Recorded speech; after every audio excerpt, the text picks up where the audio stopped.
هي لبرا. لك ايمت سعاد بتضل حاكم ما بعرف. طيب حل فرجي.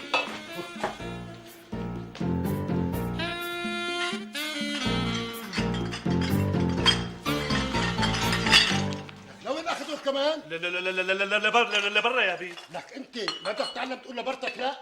لك امتى بدك تصير انت سليم وهي سعاد؟ يا بي راح تجننوني انت وسعاد. هي بدك تطلعوا لبرا وانه ايه انت بترد لي ترجعوا لجوا.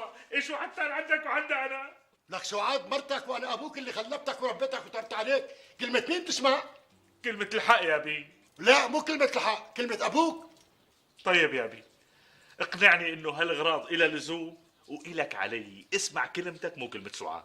لا بدي اقنعك ولا تقنعني. بعد هيك تضرب بهالشكل. قال اقنعه، انا ايش اقنعك؟ على اساس انه انت رجال بحياتك ما راح تصير رجال انت.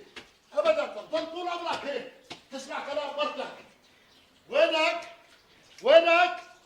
اعمل اللي بدك اياه، بدك تضل مغضوب طول عمرك.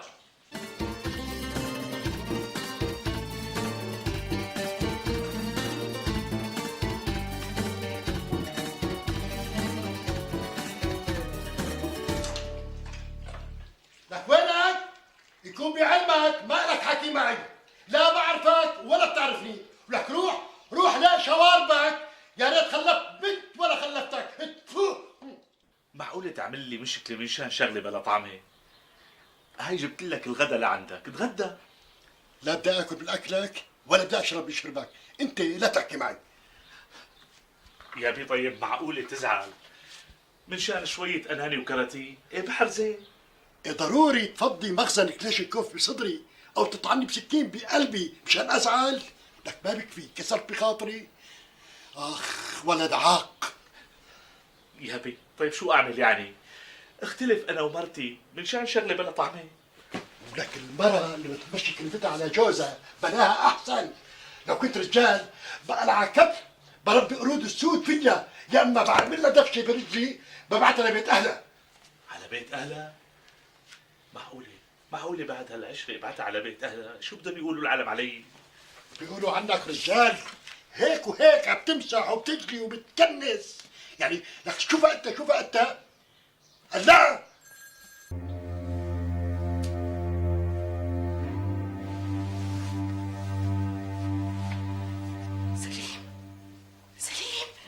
سليم شو في؟ قوم بسرعة قوم. شو في؟ صارت الساعة 7؟ لا اسم مدري مين عم يتحرك بأرض الديار. مين بدكم يعني؟ يا أبي يا وليد. ما بعرف، حاسة كأنه حدا عم يزق أغراض، ليكون حرامي. قوم شوف مين قوم. حرامي وأنا بدي أقوم شوف مين؟ بلكي مسلح. لكان يسرق أغراض البيت نحن قاعدين عم نتفرج. يسرق؟ ليش في عنا شي بينسرق نحن؟ اسمع ولا الحكي، معقول نتركه يسرق أغراض البيت عم نتفرج؟ لكن يقوصني أحسن. جبان. بوصة جبان يا حبيبتي، يعني شرط تترملي من شان شقفة مسجلة أو شقفة مكواية؟ خلص الغرض يلي بينسرق أنا بشتري لك بداله 3. ترمل أنت لكان، أنا قايمة شوف. إيه برافو عليكي، قومي استطلعي، إذا طلع حرامي لا تخافي، ناديلي مباشرة أنا بقوم لعندك.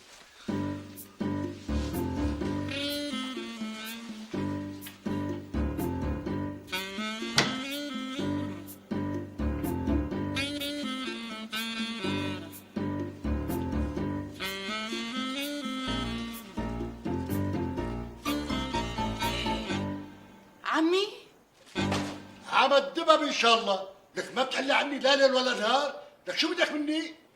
سليم تعال شوف تعال. شو سعاد حرامي؟ أبوك. أبي الحرامي؟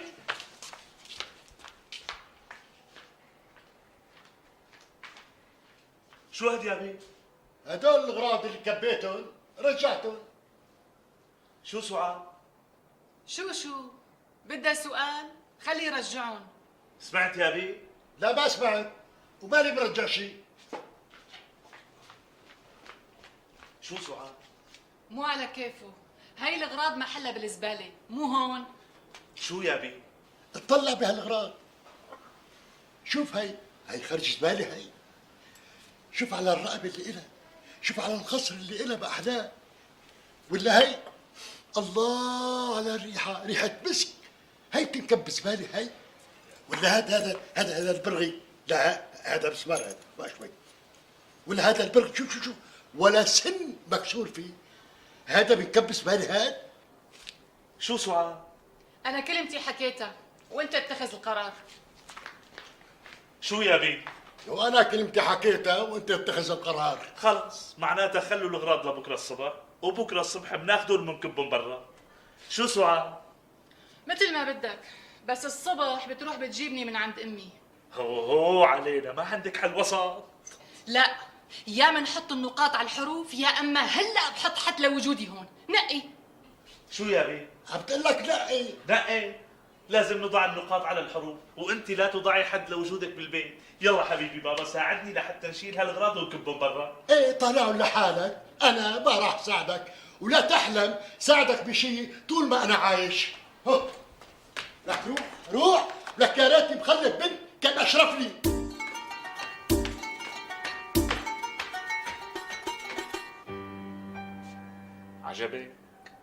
عجبك هيك يا سعاد؟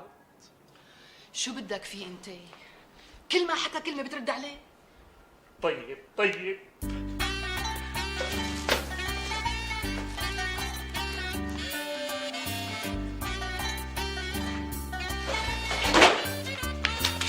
سعاد الله يوفقك، تعي وقفي لي على الباب حتى ما يتسكر وراي. سليم، انت رجال ولا مالك رجال؟ من شو خايف؟ شو خايف من الكلاب وهالبلديه قديش بقوصوا عليهم، لهلا ما عرفوا يخلصوني منهم. لك كل حاوية زباله ما بتلاقي عليها الا 20 كلب. ما راح ياكلوك الكلاب، اضرب حجر بيهربوا كلياتهم. وبلكي كان كلب كلبان وعضني. بتعرفي كم قبري بدهم يسلخوني حتى ما اكلاب. ليش عم حاول اقنعك؟ انا بعرفك لو بدهم يقوصوك ما راح تطلع بهالعتمه. لا تخافي ها، ديري بالك من الكلاب، انا رح روح على المطبخ جيب عصايه والحقك.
خليها تقع تنطق رقبتها، الله لا يقيمها.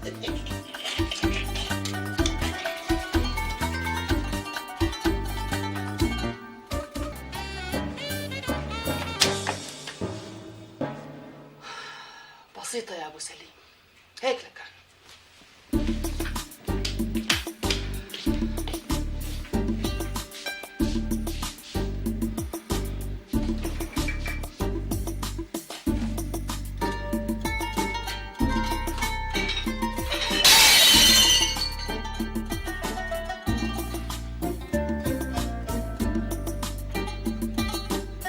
طيب ماشي، انا بورجيك.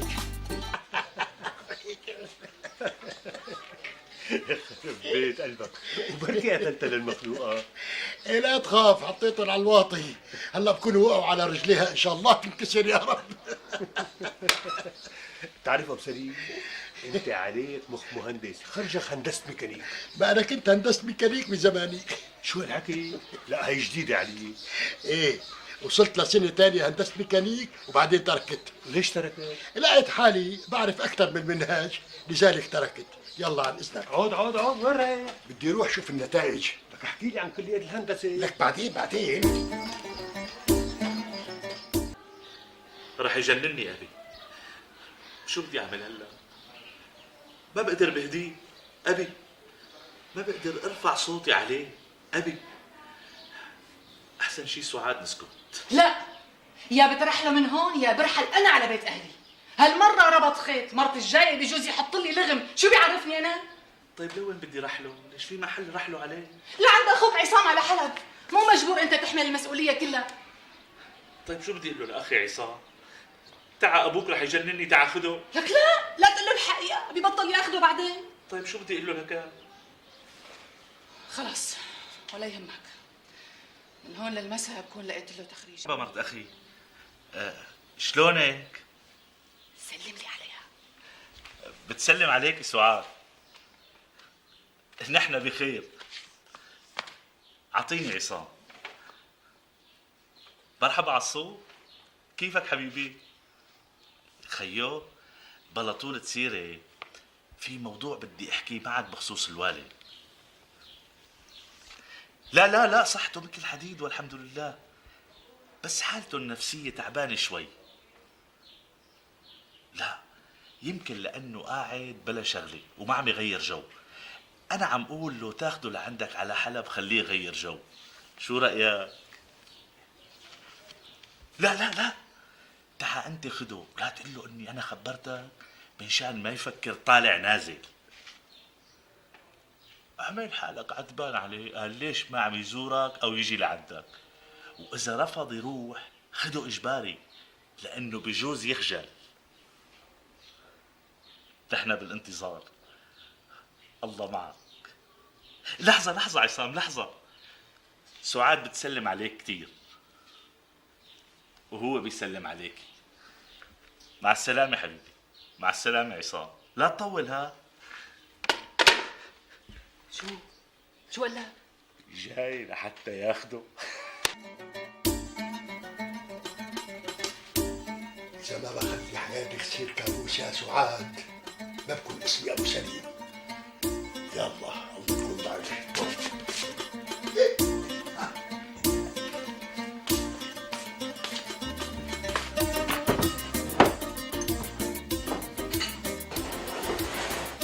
مشان يصير بيناتنا جبن وملح.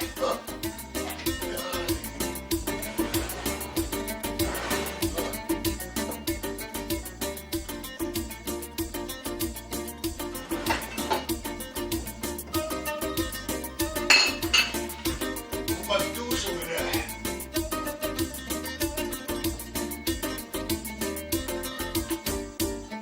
يا عيني مرملات وملح. هاي عليك مرملات. قتل يا ولد.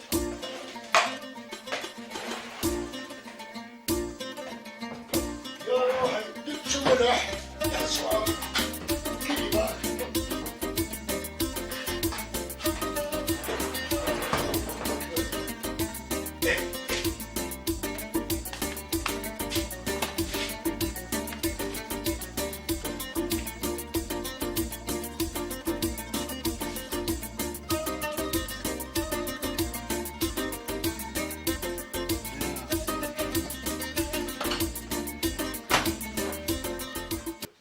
ترجعي بعدني الطريق، مشالي نارنا ولا عندك الرفيق، ريت ضوينا. وليش ومالحة؟ هذا قال لي ما بيعرف يعمل جبنة بنوب.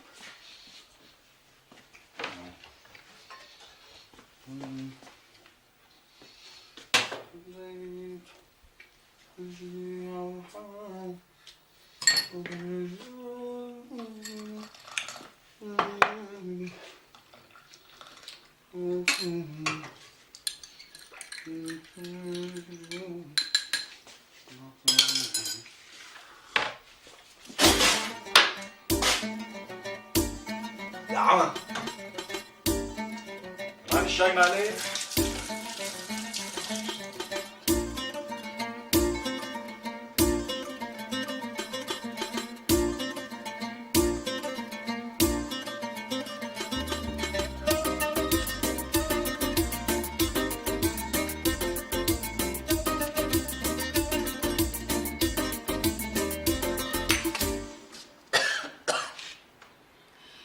بتعرفني بشرب القهوه ساده، ليش حاطط لها ملح؟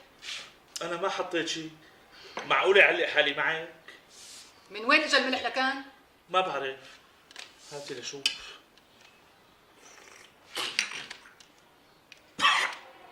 صبر ملح. شو قصة الملح؟ من امبارح لليوم كل ما حطينا بيتمنا شي بيطلع مالح. يا بي دوق القهوة تبعك لشوف مالحة. ما بشرب قهوة، برتفع ضغطي.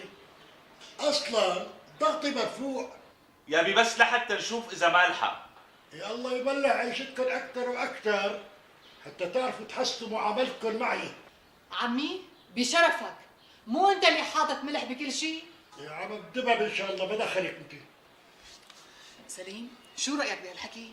خلص سعاد، بجوز صدفة الملح نزل بالقهوة. صدفة الملح فاتح على ترميز القهوة ونزل فيه؟ شو عرفك؟ وبالمقدوسات وبالزيتونات وبالجبنات وباللبنات كمان صدفة؟ كل شيء بيصير. هلا نحن آخر زمان، يعني بجوز فجأة يتحول كل شيء لملح، معجزة. إيه معجزات كثيرة راح تصير ولسه الخير لقدام.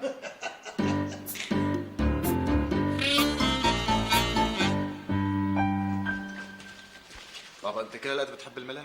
ما في شيء بيتاكل، حاطط ملح بالسكريه؟ تنكسر ايده وتتعلق برقبته يلي ملح.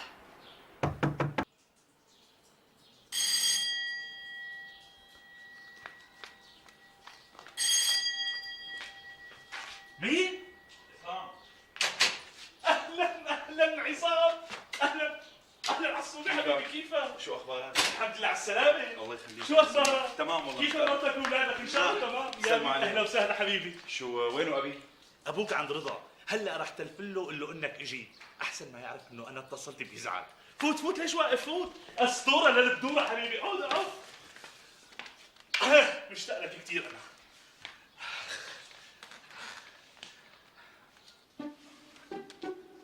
خير اخي، شغلت لي بالي، شو المشكله؟ ما في لا مشكله ولا شيء، بس ابوك على قله الفوته والطلعه صاير عم بدي اخلاقه وعم يعصب على الشارده والورده. قلت خليني ابعته على حلب معك كم يوم، بلكي بغير جو وبيرتاح شوي. ولا يهمك، انا كل يوم المساء باخده بخليه يكسر له شوي بالتلال وعلى القلعه وعلى المونتي كارلو. شو ها؟ مونتي كارلو جنب حلب. ليش نقلوها من فرنسا؟ من زمان. هي بدها مصاري كتير. ما رح دخله لجوا، رح اعمل له فتله عليها من برا، المهم يشوف المنظر. رح قوم تلفن لرضا.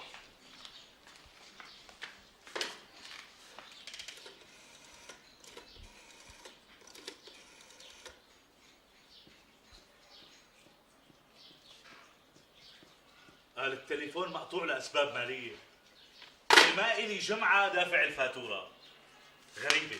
رح أبعت وليد ليشوف شو القصة. لك أهلا بحبيبي عصام. ولك والله اشتقت لك. شو بك سليم؟ ما في شيء. وشو بدي أعمل بحلب؟ بتغير جو وبتعمل لي زياره. يا شو في حلب؟ برج إيفل ولا برج بيتزا؟ يا بي انت عم تحكي هيك لانه الك زمان ما رحت على حلب. روح هلا شوفها شلون صارت، شغله بتاخذ العقل. بعدين فيها مونتي كارلو. بتعجبك كثير؟ فوق ما تتصور يا بي. إيه معناتها ما بتعجبني، لأنه بالنسوان وبالمدن ذوقك عاطل. يا بي انت ما تروح على حلب مشان حلب، روح على حلب مشان تشوفني، ولا مو ناوي تعمل لي زياره؟ إيه خلص جيت وشفتك، ما في حاجة أنت على مشوار من هون لحلب مشان أشوفك. والمرة والولاد والله مشتاقين لك. إيه بيجوا لهون جمعة زمان، بشبع من شوفتهم وبشبع من شوفتي. البيت كبير والحمد لله وبيسعى على قده 3 مرات. بس يابي انا ما فيني اترك شغلي واجي لهون، انت بتعرف. لا ما بعرف. يا خرب بيتكم ما في واحد من بيناتكم صاحب نخوة. لك صار لك 10 سنين بحلب ما دبت براسك النخوة، تاخذ اجازة وتيجي تشوف ابوك؟ جدي معه حق. خلاص انت ولاد لما بيكون جدك عم يحكي ما تحكي ولا كلمه. لا خلاص انت، لانه هو الوحيد اللي بصفي من هالسلالة العاطلة. وليد قوم لك قوم. لوين؟ هلا بتسافر لحلب، بتروح بتجيب مرت عمك ولاد عمك، بدي اياهم يباتوا الليلة هون. شو عمي عصام؟ روح. يابي ما بنقدر نترك البيت كلياتنا، خلص انا بقعد كم يوم والمرة والولاد مو ضروري هلا. لك انا مو بس مشان اشوفهم، الي غاية تانية كمان، مشان اولادك وابن اخوك تعرفوا على بعض. انا اذا حطيت راسي لا سمح الله شو راح يصير؟ اولادكم اذا شافوا بعضهم بالشوارع ما بيعرفوا بعض، شو عليك وعليه. بنتفق على موعد وبنعمل لقاء منظم، بس مو ضروري هلا. دق الحديد هو حامي، قوم سريع قوم. لوين؟ لك نط على اللاذقية، جيب اختك جوز اختك خليه يتعرفوا على بعضهم. هلا ما بقدر نط. انت طول لي بالك شوي يا ابي وهدي اعصابك. ان شاء الله تنط ما تحط. بتروح انت ولا بروح انا؟ خلص سليم، صارت وصارت، اذا ما بتقدر تروح انا بروح. لا انت خليك هون، خليني اشوفك على راحتي لبين ما يروحوا ويرجعوا تضربوا بهالشكل انت وياه.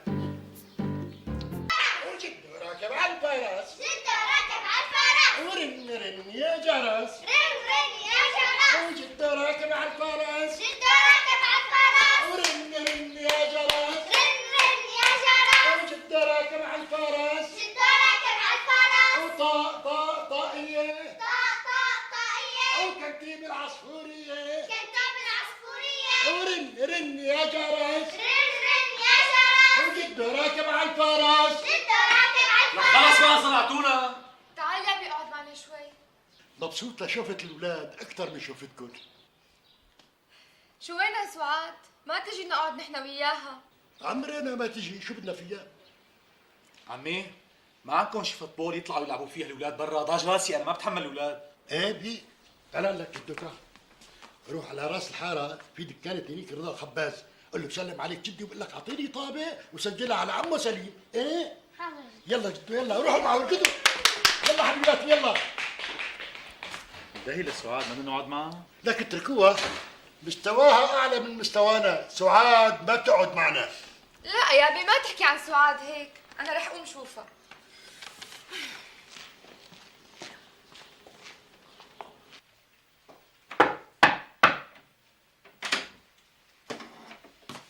شو بدك؟ ليش ما عم تقعدي معنا مرت اخي؟ ليش مسكرة على حالك حبيبتي؟ مسكرة على حالي لأنه ما بدي أقعد معكم، مالي مبسوطة بشوفتكم. مين قالكم تجوا أصلاً؟ جوزك رح جابنا. إيه بس يجي جوزي بيقعد معكم. سكري الباب وراكي.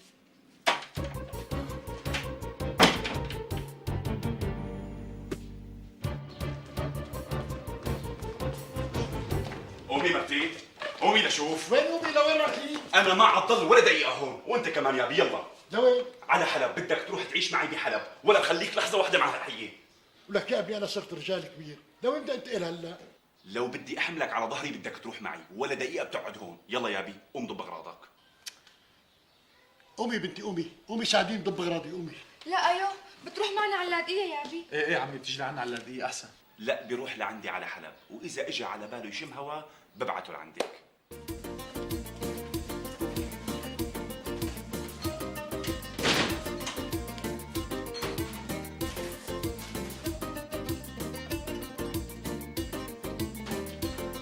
مرحبا. اهلين يا ابي. شو هدول؟ كرتونات جدد. هذا الكهربجي عزام اللي براس الشارع كان بده يكبهم، حوينتهم. طب شو بدنا فيهم؟ لك بلزموا، ما في شيء ما بيلزم. ويلي بتجيبك شو عمو؟ اناني عاملين لهم حفله غسيل بيطلعوا خلنج حرام ينكبوا. طيب شو بدنا فيهم هدول يا ابي؟ لك بلزم يا ابني، ما في شيء ما بيلزم. لك طب ليش بدك تعذب حالك يا ابي؟ كل شيء موجود بالبيت. مسيك انا اذا ما عذبت حالي مشانكم مشان اولادكم، مشان مين بدي اعذب حالي؟ طب هدول شو؟ لك هدول عزقات وبراغي مليان كثير منهم محلات التصليح سيارات. انا اليوم ما كان معي كيس لحتى اعبي منهم منيح، بقرا باخذ معي كيس وبعبي منهم. طب شو بدنا فيهم هدول؟ ولك بيلزموا يا ابني، بيلزموا، ما في شيء ما بيلزم. ليك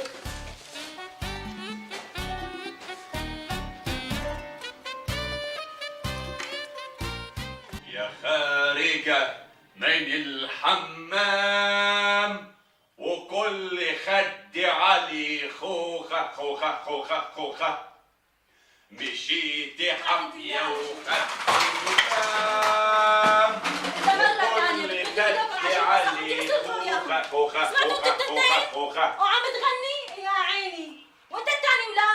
سمعت شو قلت لاخواتك؟ عم ساعد جدي ما بيقدر لحاله.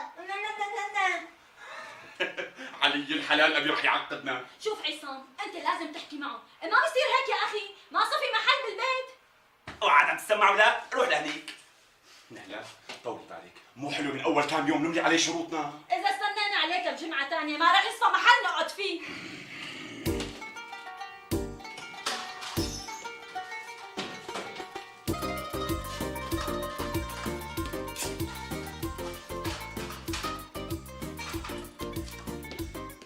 مساء الخير.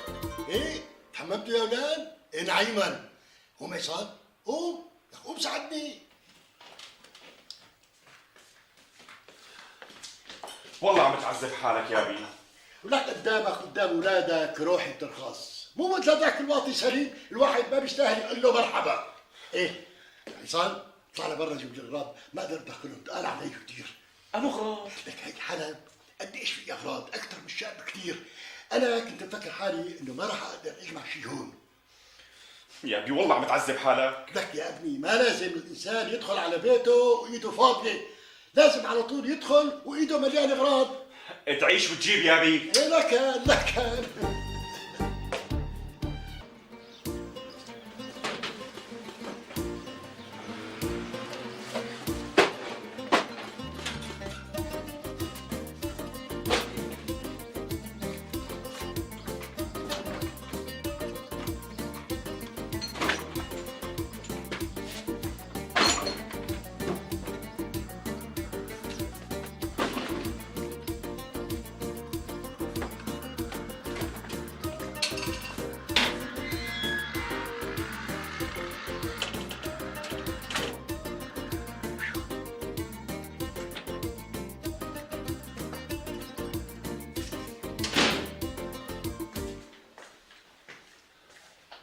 ايه خانو، ارتحتي هلا وانبسطتي؟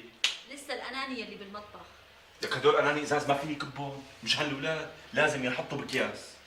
العمى عم بالنا البيت روايح، اليوم بيكتفي بكره بيكتفي، ما كان يكتفي مثل النمل، لا بيهدى ولا بكل ولا بمل. شو هاد يا؟ شو رايك الرجع لبيت سليم؟ هون شقه صغيره، بيت سليم اشرح واوسع. بيكون احسن واحسنين، بنرتاح.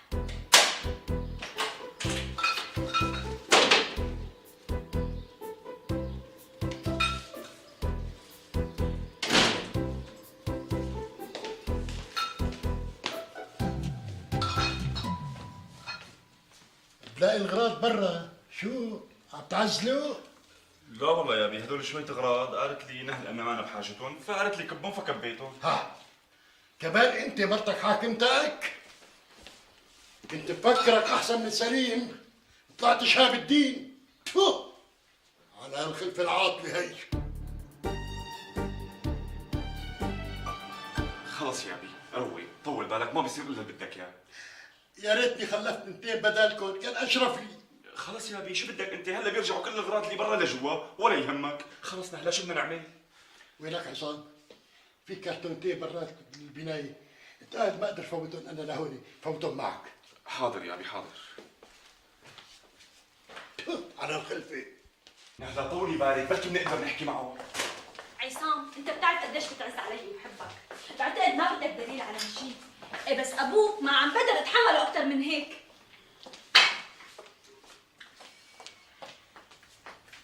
طيب شو اعمل معه يا نهله؟ ما شفتي ردة فعله بس احكي معه؟ مهما كانت ردة فعله انت لا ترد علي، لك كون حازم معه يا اخي، لك هذا مريض بده علاج.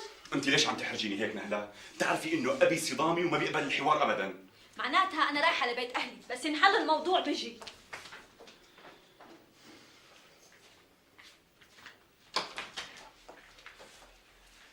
نهله مو انت اللي بتهددي ببيت اهلك، مو هي نهله اللي بعرفها. لك انا ما عم هدد، بس بيت اهلي فاضي، تعال عيش معي.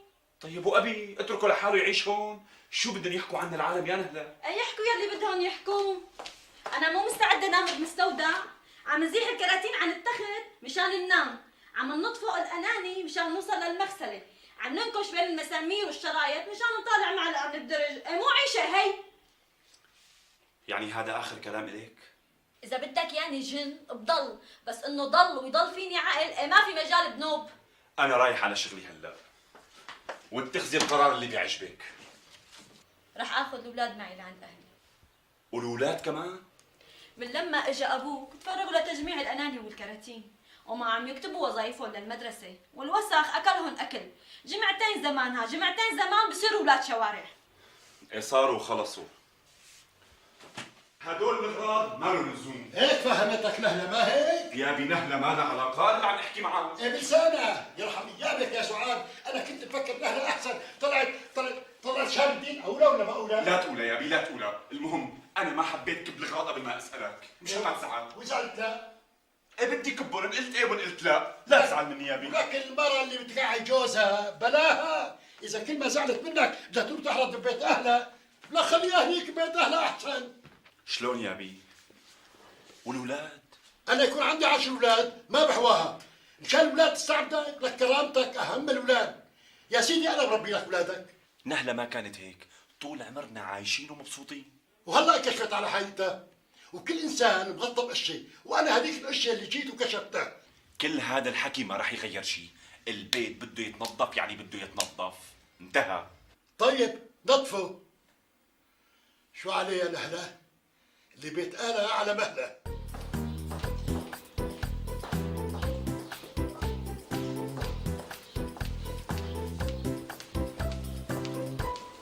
تفضل عمو. ما بدي. مساك عصام. يسلموا ايديك.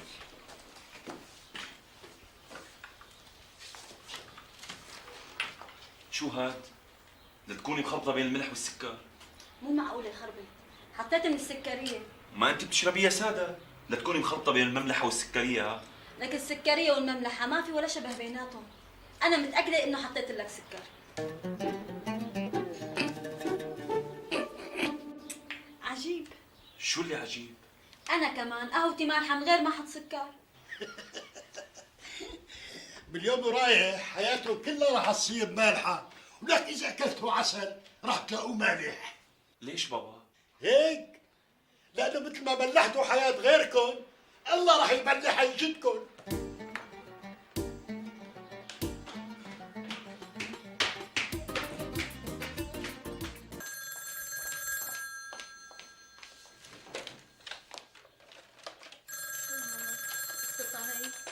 لك عصام، يا عصام، عصام، خير، شو في؟ تعال شوف هالسماعة شو قصتها، معلقة بالجهاز. شبهها يعني.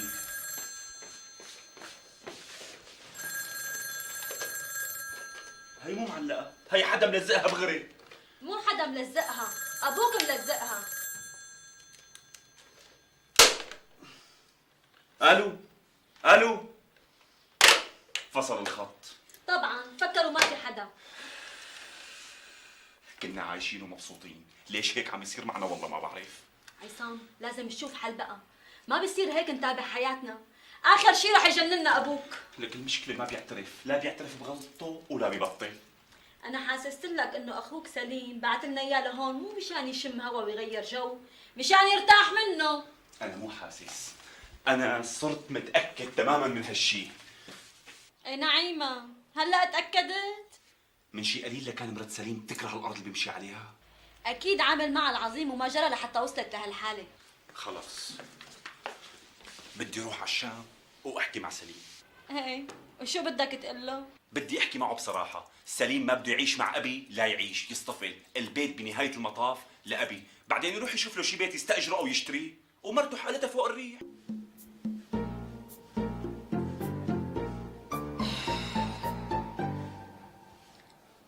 أبي بيتأخر لحتى يجي؟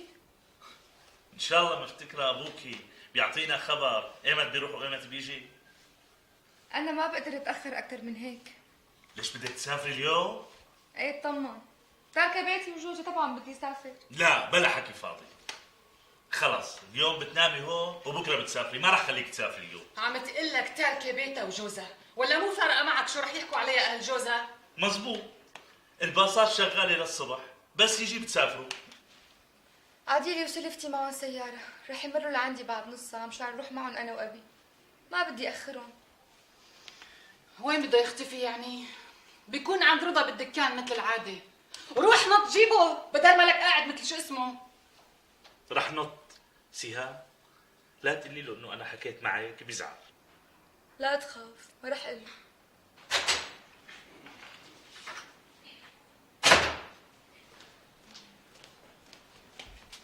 سهام انت هون؟ لك اهلين اهلين اهلين يا ابي اهلين. اهلين يا بنتي. يا اهلا حبيب وسهلا. قلبي وينك يا ابي وينك؟ صار لي ساعتين هون. لك ما عندي علم انك جاي، كنت استنيتك. ما لحقت خبر، جوزي مدري شو اجى على باله، ما عاد يقدر يقعد بلد، حطني بالسيارة مع سلفي وصلني ما ارجع بدونك ابدا. اوف هلا؟ ايه هلا إيه؟ معنا سيارة، ما قلت لك اجيت انا وبيت سلفي وهلا بعد نص ساعة بدهم يزبرونا، يلا يا ابي يلا ما برح بظبط يلا اغراضي بعد تقبضني. نص ساعه لك خدمتي مشان شو الاغراض يا ابي؟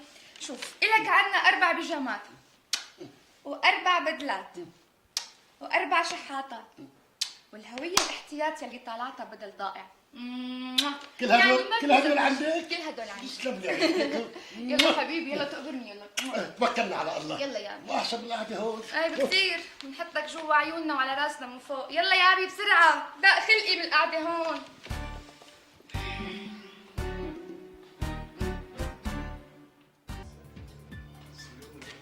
شو صار بالقهوة؟ يلا ثواني.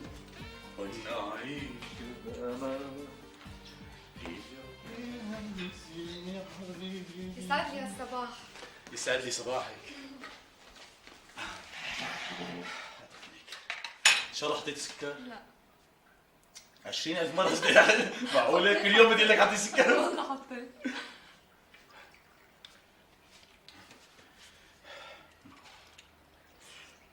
شو رايك تيجي ابوك يخليه يشرب قهوة معنا؟ ايه يلا طاير عقلي انه بابا عنا. يا ستي الله يثبت علينا العقل والدين. بابا بابا ابو سليم شو صار له ما عم يرد؟ يا ستي شو بده يصير له يعني؟ بيكون تعبان من سفرة امبارح، اتركينا هي.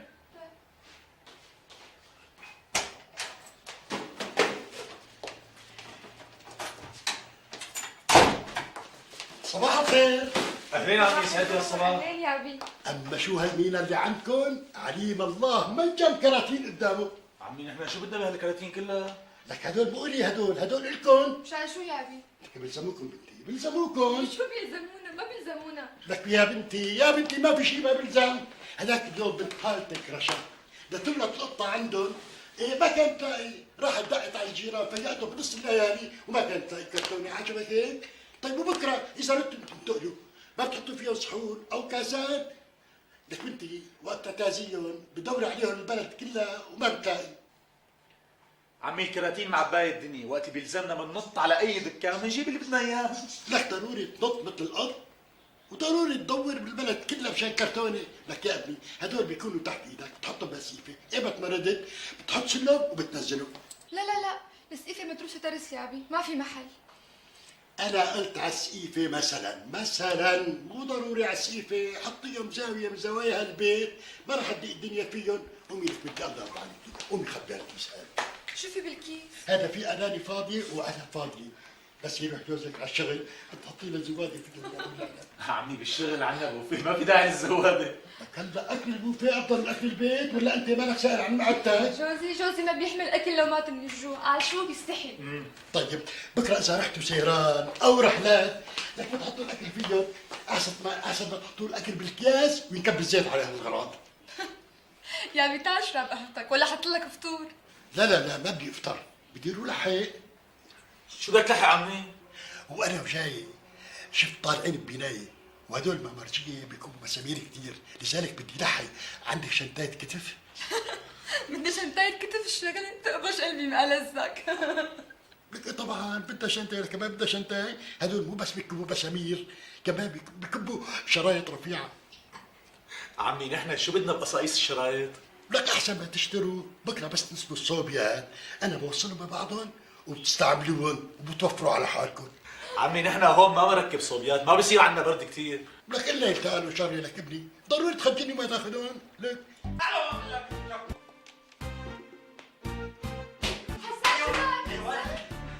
هذا الموضوع ما بينسكت عنه نهائيا. اي موضوع؟ موضوع الزباله اللي عم يجيبها ابوكي. صرت قاتل 5 صراصير بالمطبخ. عم تمزح؟ لا ما عم بمزح، عم بحكي جد. منين اجوا؟ شو بعرفني؟ من العفش اللي عم يجيبه ابوكي. اذا تحت التخت بغرفه النوم حاطط لي كراتين. طيب حاكي، هو بحبك كثير وبيحترمك. بدي احكي معه، لازم احكي معه، هذا الموضوع ما بينسكت عنه، بس تعرفي شو يعني؟ خايف يفهمني غلط او يزعل. منك ما بيزعل لا تخاف. يا روحي لو عنا مثلا سطح او ابو او بيت ثاني صدقيني بعطيه مفتاح وبقول له تفضل حط اللي بدك يا فيه، بس ما في وهون محل ضيق. ابن عمي بلا مقدمات، انا موافقتك على اللي بدك اياه، شو ما كان ردة فعل ابي.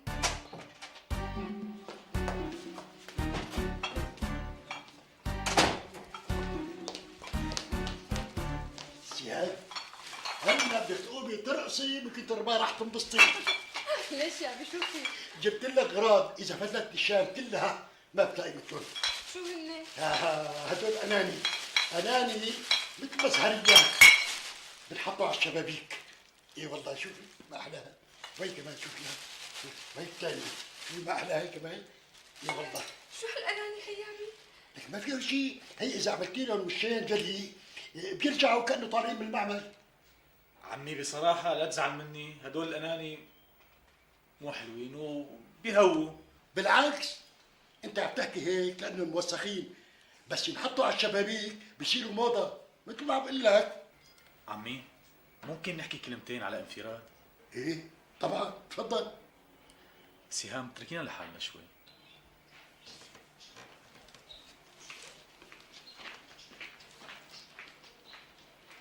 خير سهري، كانك متزوج من شيء. عمي انت يعني عندك شك انه انا بحبك؟ لا يا زهر لا، انا لو عندي شك قد راس الدبوس ما بقعد عندك ولا يوم واحد. معناتها مسك. مشان ايش هيك؟ مسك. بدي احكي معك كلمتين، يا بتوعدني انك ما تزعل، يا اما بتوعدني اذا زعلت بتلقني بهي لا تضربني غير فيها. شو هاي؟ الشحاطه اللي بايدك. لا يا زهر لا، انت كبير القدر، احكي. وعد شرف ومن هالشوارب، لو تذبحني من الوريد للوريد ما بزعل منك. انت غالي سهر. تسلم عمي. معناتها رح احكي بصراحه، شغله جمع الاغراض يا عمي مو محموده. ما فيك يعني والله ماني عارف انا شلون بدي احكي، بلا مؤاخذه يعني عندي بالشغل عم يحكوا عنك نكات. عني انا؟ ايه انت يا عمي. ومنين بيعرفوني لحتى يحكوا عني نكات؟ وانا بعدها شو عملت لحتى يحكوا عني نكات؟ منين بيعرفوني اصلا؟ كل اللاتيه صارت تعرفك، عم بيقولوا في واحد جاي من الشام عم يلقط اناني وكراتين. بصراحه كنت حاب اخذك اعرفك على زملائي، استحيت. يا لطيف شو هالناس بتلت بتعجن؟ إيه شو عملت انا؟ عيب يعني اذا جمعت، وعيب اذا واحد اشتغل اولاده؟ بس اولادك يا عمي مو محتاجين، الله عاطيهم وكافيهم. المشكله كيف بدي اصور لك اياها؟ انت عم تاخذ هالكراتين والاناني من اليتامى والارامل، هدول الناس عايشين عليهم، انت عم تحرمهم منها، هن بيلاقطوها وبيبيعوها، انت عم تيجي تاخذها هيك ببساطه عم تحرمهم منها. حرام حرام يا عمي، اتقي الله اتقي الله يا رجل، ما بيصير. هدول عم يروحوا على الحاويات يلاقوها فاضيه، عم يسبوك. ايه عم يسبوك، انا سمعان مسبتك باذني، عم يسبوك ويسبوا اللي جابك على اللاذقيه، انا يعني. يكتر خيرك يا زهري، والله يجزيك الخير. هي اول مره واحد بينبهني على هالشغله ويفتح لي عيوني. يا لطيف قديش انا اذيت عالم من غير ما احس. بس انا على علمي انه سليم وعصام يعني لفتوا نظرك لهذا الموضوع. لك هدول ما كانوا عم ينبهوني، هدول كانوا عم جاكروني هن ونسوانهم. بس هلا انا بوعدك وعد شرف انه ما بيصير الا الشيء اللي بيرضيك.